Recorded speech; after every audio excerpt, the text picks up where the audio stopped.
Good morning, everyone. This is Ibn Hashim Bakari of Lights and Sirens International, and I'm here this morning to present of our Bocce Ball Community Outreach Program. Today's topic is going to be how both sides are to conduct themselves during a traffic stop or during interactions with law enforcement personnel.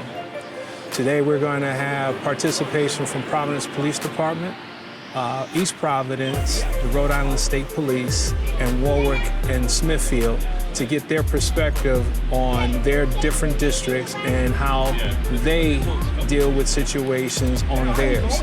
We're also going to be speaking with some of the students from the community center here in Providence and give their perspective on the topic that we are discussing today. And also, we're looking for you and your comments to be able to share some of your experiences. This is a collective that we're trying to do, as you know, and this week is really one of those that I think most of us have 80% of our interactions with law enforcement. So please continue to tune in. I want to thank Caserta's Pizza for the donation. I want to thank Andino's for their donation. And today we're going to be, and also want to thank Dunkin' Donuts for their donation for today's event. So please tune in. Please hit the like on Facebook, Instagram, and also on our YouTube. And we also have our Lights and Sirens International.org for you to continue to follow us and any updates on programs that we're doing during the course of the year.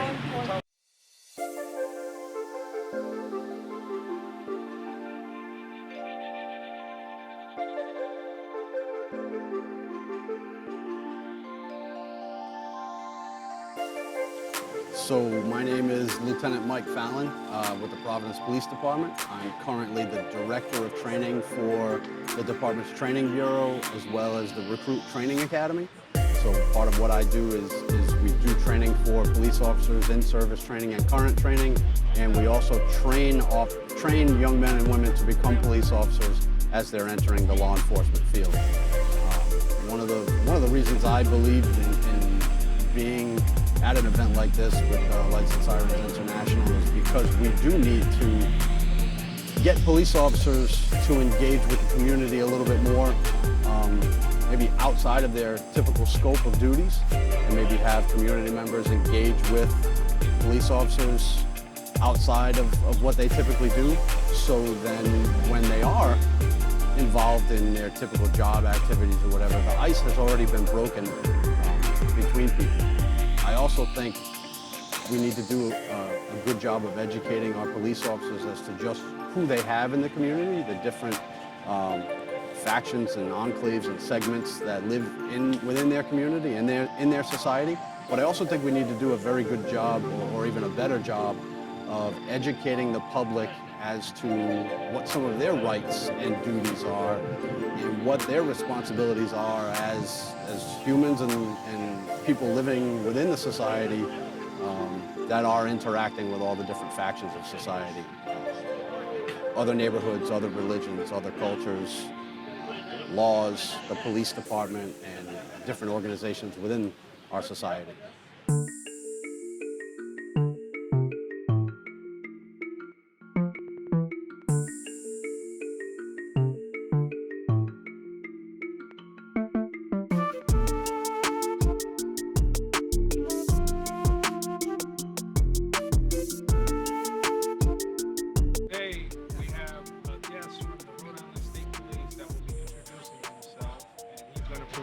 His perspective on the conflict with law enforcement in the community and how community events like this can help bridge the gap between the two entities. So, welcome. Thank you. Well, my name is Arnaldo, work for the Rhode Island State Police. Been a trooper for about 3 years. Before this, I was working at CarMax, doing customer service, and being a police officer.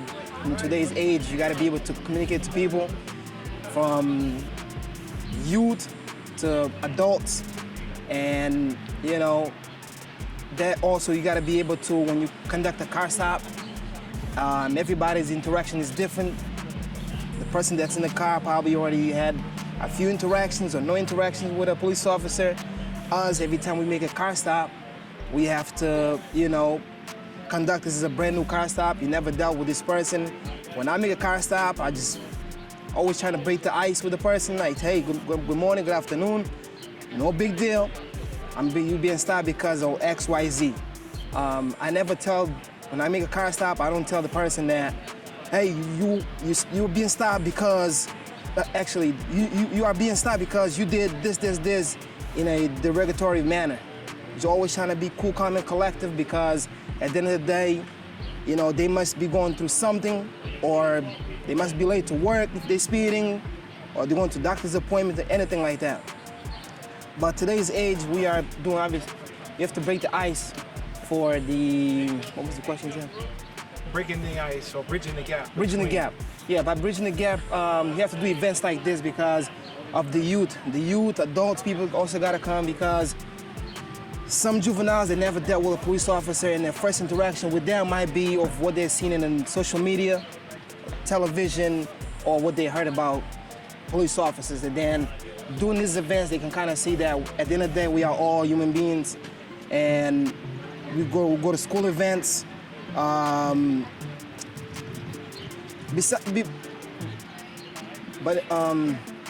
Community outreach events is something that your department does. And I know that Captain Jones is chartered or the head of that Correct. community outreach.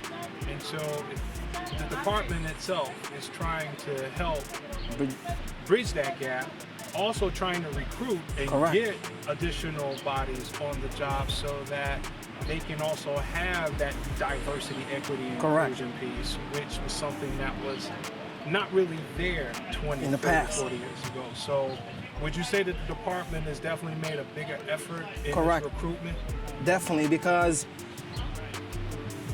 from when I started on, we never had a unit of this, community diversity and equity unit because of staffing, and we didn't have people of color, for example, like myself. I speak 4 languages, so I can kind of bridge the gap when I'm trying to talk to somebody. You probably speak Spanish, I speak Spanish, Portuguese, English, Creole. So it's easier for me to talk to somebody than someone else that, for example, was born here or whatnot. I'm not saying that they're not doing the right job, they're just doing the right job, but then at the end of the day, Rhode Island's a very diverse state, so you gotta be able to bridge that gap by talking to people, because if you talk to them just, let's say, in English, they might not understand you. Even though they've been here for 20 years or 5 years or whatnot, they just don't understand you. And this unit is great. It's only going to keep growing. It's because of what's going on in today's society, and that's pretty much it. Well, thank you so much for joining us today. Thank you. Looking forward to continue the partnership. Appreciate it. Thank you. Part, did you grasp the concept of bocce ball play? Yeah. Would you guys agree that this is a team sport? Yeah. Okay. Was there some frustrations with your teammates? Quite a few. On one end or on both ends? Well, something about frustration that we learn about in life is that it is frustrating. And frustration oftentimes causes different reactions to different people. And it couldn't be more prevalent with the frustration that we have between law enforcement and the community. Would everybody agree with that? So the purpose for our gathering today is to help have a conversation. How many of you been in arguments? How many of you been in discussions? How many of you been in conversations? Is there a difference between the three? Yes? There's a lot of things that are taking place with the topic that we're talking about, and we've seen a lot of different things that are taking place, real severe incidents that are taking place outside of Rhode Island. I think our most recent incident we saw where there was a gentleman that was shot over 40 times from that started off as a traffic stop. And I'm sure that is another infuriating feeling that the community is having. And so today we're going to be having the conversation about how do you conduct yourself when you are interacting with law enforcement, but also how law enforcement conducts itself with civilians. And before you guys all arrived today, you know, there was a conversation amongst law enforcement about the civilians actually know what they can and can't do during a traffic stop. And again, I started off by asking you about frustration. Did you all experience frustration today during your gameplay and your frustration with teammates? And so there's this frustration that we have that is existing. So I would like to, you know, have this conversation. And one of the things that we all identified with is that all of you in school, when you go to lunch period or have gone to lunch period, did you gravitate to new people or did you gravitate to your comfort level? Comfort? And what would that comfort be? I got to hear people speak up. Friends. Would those friends be, say, athletes? So would y'all say that you could identify the football, the basketball players in the cafeteria? Yeah? Could you identify the cheerleaders? Could you identify maybe the one or two, maybe the, well, I don't want to say Latinos because we have a larger population of Latinos, but you always saw that there was folks that gravitated to their comfort level. And I think that we all have a comfort level.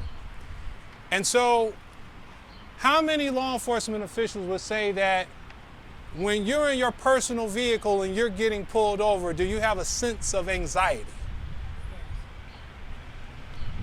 I want you guys to look and see their hands that are raised because they have anxiety themselves when they get pulled over. And there's an anxiety when the lights come on and you're getting pulled over. I mean, it's just the hairs on the back of your neck raises and it's just like, oh my God, what's that? Your heart stops. Yeah, it's like you start going into a panic, a frenzy, start sweating, like, and then the officer or the trooper goes to the window and some might even greet and is like, good evening, license and registrations, or some may not even greet and just say, license, registration.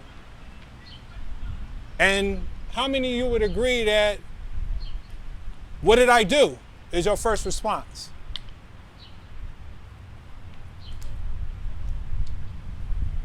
From law enforcement officials, does that rub you a wrong way when it's, what did I do to get stopped? Now changes maybe the attitude or how the conversation may start to go from there? Is that a yes or a no? Absolutely, I want you guys to say something. So we want to spend the next, 20 minutes or so just to have the conversation. I would like, if we could get a couple of the officers to come up and maybe even just say, okay, here's what the Bill of Rights are, because I think oftentimes driver's ed gives us the basics, but don't give us maybe all of the information that we as civilians have when we're operating a vehicle. Because I think most of our interactions with law enforcement is usually probably when you're behind the wheel or if you're in a vehicle. Would you guys agree with that? Again, I know everybody's experience is different. Some folks had to deal with law enforcement that had to come to their residence. I had to deal with that as a kid. I had to be displaced from my mother's and father's home as a kid, taken into custody, go to a children's home, go to a juvenile correctional facility. Yes, me, I did. I had to go through that and endure that. So I would be the first to tell you that I didn't care, I had a dislike towards law enforcement because they took me away from my home. Would some of you say that you would have that same feeling or anxiety? So here's an opportunity, and please take this opportunity to have a conversation with an official here, because time and time again, I'm hearing folks having conversation outside of here when you have the opportunity to have the conversation here. And that's the whole purpose of doing this, is to have this conversation. We need to have the conversation, because if we don't have the conversation, we're going to continue to see the repetitive outcomes that happen during these interactions. And I think everybody here wants to see a change in those reactions, yes? So, can I get one or two officials to come up and maybe just, break down what are some of the do's and don'ts from your maybe respective department? And then if I could get maybe a couple of civilians to come over and express maybe some of their interactions. Come on, right up here in front. Hi everybody, my name is Kayla, but they call me Tiny. And I need you to... Oh, my name is Kayla, but they call me Tiny. I don't got a microphone. That's a microphone? Yes, it is. but that's for the camera, but we need you to speak up for everybody else. Okay, so we're talking about do's and don'ts of conversation, right? Yes. Yes, okay. So I can speak for not only relationship-wise, but like issues that I had with my mom in the past as well. You gotta understand the person from their point of view and not just always be the person you think that is, correct. So you gotta understand where they're coming from, even though they, sometimes may be wrong. And then explain your side of the story and then try to come up with a reason why you guys felt that way and what you guys can do next time not to feel that way. That's really all I really have for that one, because I connect with my family and relationships and my friends that way, because I also had an argument with my friend and she didn't understand that driving an hour away wasted gas, and she didn't understand that because she didn't have a job or a car. So you just have to explain your part, understand the other person, and then just have like a subtle conversation. Watch your tone of voice as well, and try to be as nice as possible. That's all I have. Did you actually have a personal experience with law enforcement? With law enforcement, yes, actually. So I'm here volunteering because I had community service. I was in Providence. I'm actually from Lawrence. I came like an hour and a half just to come here to volunteer. But what had happened was I had a disagreement with a police officer, and I wasn't listening to anything that he was saying. I honestly didn't hear at that moment not to get off the sidewalk, and I unfortunately did. So I did have some time, and he gave me this time to volunteer, and it's honestly really great because I can experience, not just experience it, but explain it to you guys as well, so that you guys don't end up in that same situation, because I'm honestly a nice person. I do good things for my community and for my family as well, and I honestly don't see myself in a cell like that, to be honest. So it really hurt me, it hurt my mom, and I honestly wouldn't do it again. So I learned my mistake, to listen to other people, and just to do what they say, because in the long run it's going to affect you, Thank you. You're welcome. I'm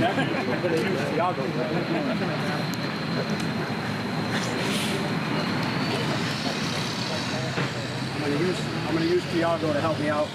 I don't know. My name's Mike. I'm a lieutenant with the Providence Police Department. I'm actually the director of the training academy right now, and Tiago, whom I've known for 20 years, is one of our officers who does a lot in the community.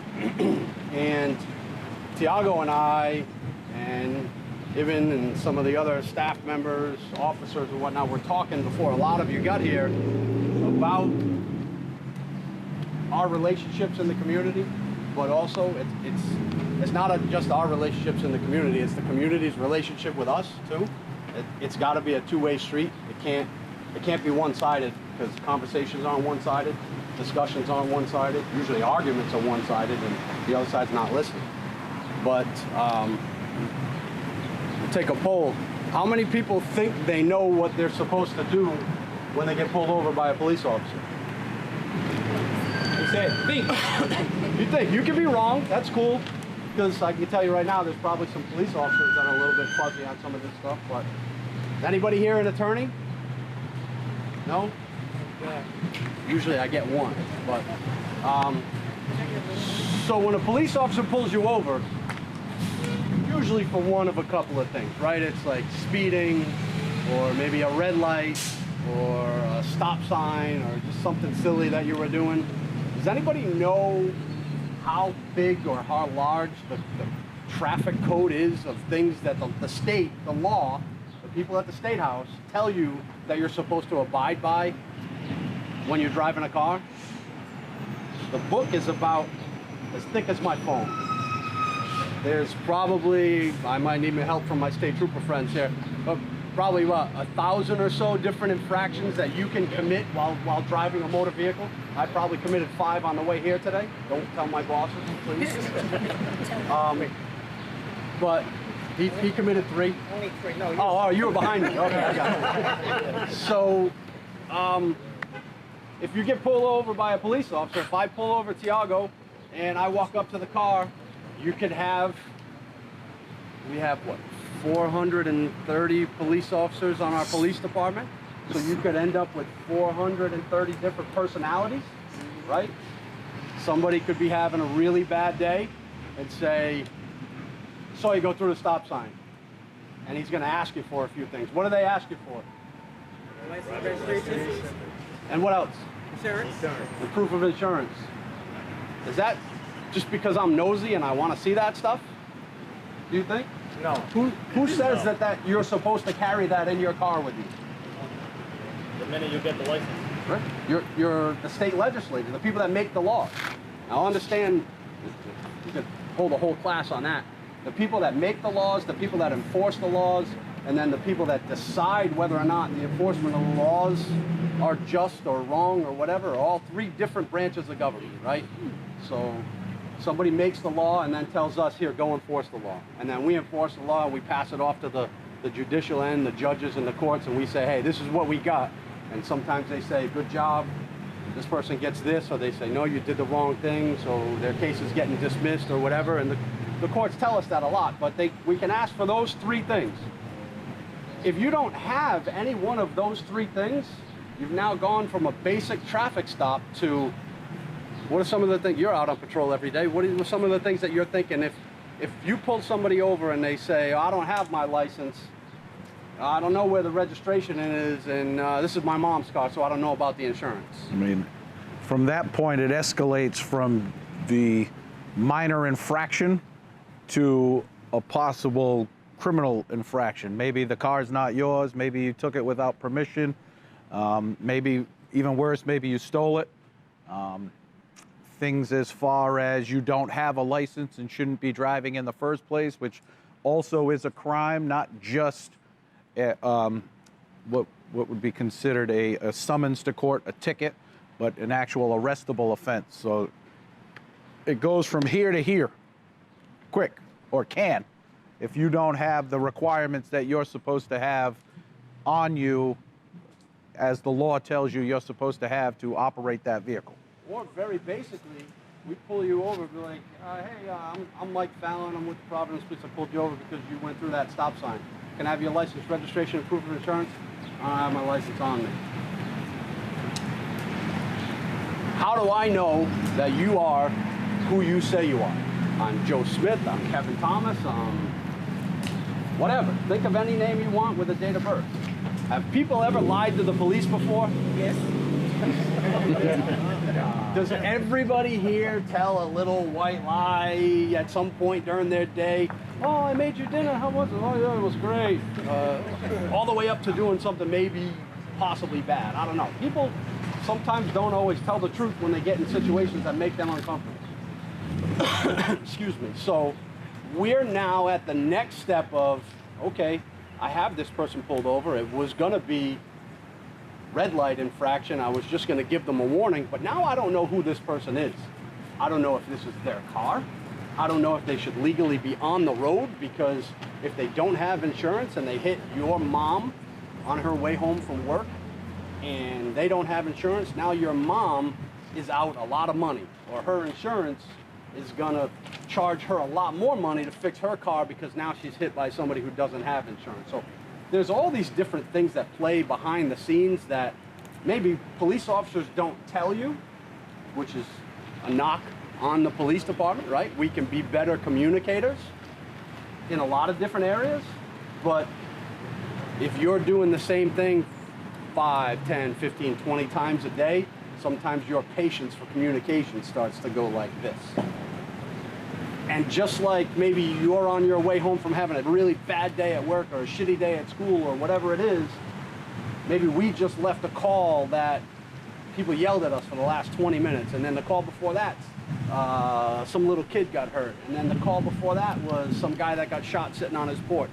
And then before that, I had an argument with my wife before I left for work about who was taking the kids to soccer practice or whatever. So my patience is very, very thin, and I may not be having a great day. So you may not get my best, hey, how you doing? What's your name? You may get the license, registration, proof of insurance. I don't have it. Now you're frustrated and I'm frustrated. I know I went off on a little bit of a tangent there, but there are things that the state requires that you give to One of our students, but also a camp staffer from West End Community. Yes, sir. Yep. And she's going to speak to you and provide her perspective on law enforcement and the minority community interaction. So welcome. Hi, nice to meet you. My name is Kalyn. And I go to Time System Academy, and I work at West End Recreation Center. what grade are you? 10. Okay. This is your second week attending this Yes. program, and based on what you've seen so far, what have you learned? I learned that don't judge the book by its cover. Okay. Not judge police officers, that they're human too. That you can't always listen to what social media shows us. Okay. And what would you say would help change the situation that we're seeing that's on social media? Well, I feel like don't have that mindset that all of them are bad, because that's gonna like affect your attitude towards all the cops, because not all of them are bad. So if you get stopped, you're gonna automatically think that they're gonna come and get you, but it's not. That's not the answer. Do you think that that should also be applied to law enforcement towards minorities? Yes. And why is that? Because the community has that, especially the minor community, do not like cops. They were raised as that cops are bad and they're bad people, and they're the criminals and we're just the victims. That's how we were raised. Is there anything else to do with like that? Not really, just not to judge don't judge the book by its cover. They're still humans, they got family too. They got family too. Well, thank you so much. You're welcome. How you doing? My name is Mr. Kalyn. I'm a student athlete at Mount Pleasant High School, and I came here today to attend the Lights and Sirens Community Outreach Program. So, today we had a conversation about the breach between minorities and law enforcement, and you know what I'm saying? I've been through that, like, as a kid growing up, like, in a black environment, you know what I'm saying? Like, my whole family was like, you know what I'm saying? It was like, oh, if you see a cop, slow down, like, drive slowly, you know what I'm saying? Be careful, watch your back.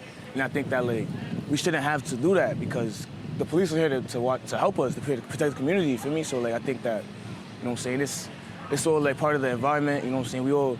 We're all people, so I don't think we should look at police officers like a burden, you know what I'm saying? They're here to help us, so, like, you know what I'm saying? I think if we treat an officer how we want an officer to treat us, we'd all be good. Because if I'm talking to a police officer with disrespect is coming back. Because if an officer speaks to me with disrespect, I'm gonna speak to him with disrespect. That's how it is with anybody, so you know what I'm saying? Me, myself, I treat others how they treat me. So, and I'm gonna treat someone else how I want to be treated, so you know what I'm saying? So I think that if we all followed by that golden rule, we'd all be good, you know what I'm saying? So yeah. Do you think programs like this are helpful in trying to change the narrative? I definitely think that this program kind of helped us a little bit, because it's like, it's enlightening the community. It's showing us, like, the police side, the law enforcement side of the story, and, like, how they feel and why they act the way they act. You know what I'm saying? There's nothing wrong with it, but you know what I'm saying? I think that, it's good that we learn from how they act, why they act, you know what I'm saying? Yeah.